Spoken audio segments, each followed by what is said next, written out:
Georges-François Leclerc en pleine négociation aujourd'hui avec les gestionnaires des forêts privées du département. Il les a rencontrés ce matin dans les locaux du groupement champenois. Les forêts privées représentent 90 hectares sur un total 90 000 hectares sur un total de 135 000 dans l'Aube, soit près de 70%. Il s'agissait d'évoquer aujourd'hui notamment la chasse et le plan Natura 2000. Écoutez les explications de Georges-François Leclerc. Il est au micro d'Annabelle Millet. D'abord ont été abordées les questions de chasse, de plans de chasse et de prélèvement. Il est sûr que dans le respect de la concertation et dans le respect de tous ceux propriétaires, mais aussi chasseurs, mais aussi ceux qui utilisent la forêt pour se promener au titre de loisir, il y a un travail de concertation à mener qui permettra peut-être, si on y arrive, de faire progresser le bien-être.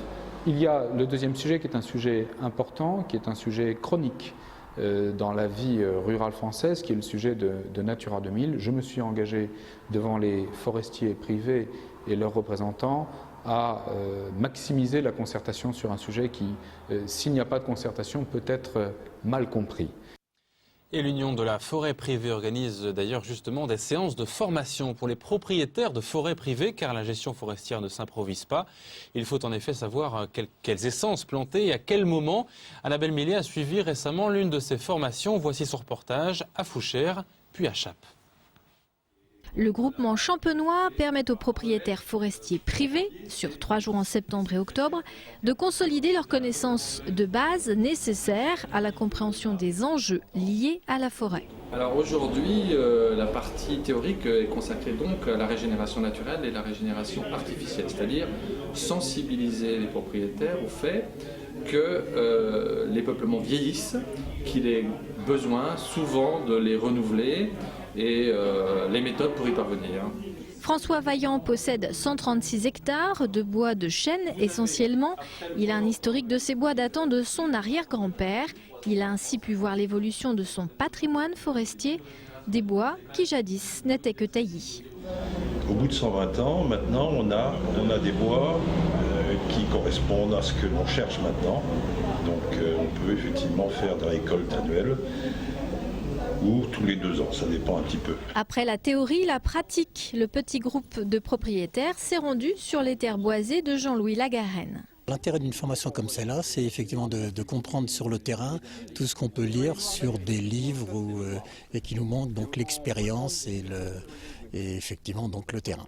Une formation qui permet ainsi de comprendre pourquoi ce petit noyer de 25 ans ne pousse pas dans une terre argileuse.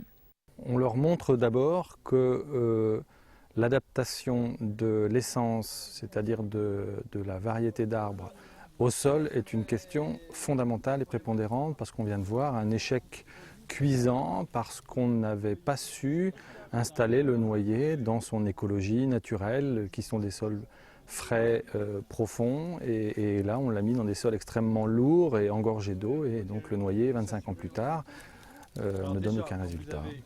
Marie Zallard se forme, elle, depuis plus de 18 mois. Elle a reçu en héritage plusieurs parcelles de bois et souhaite voir le patrimoine familial vivant et prospère.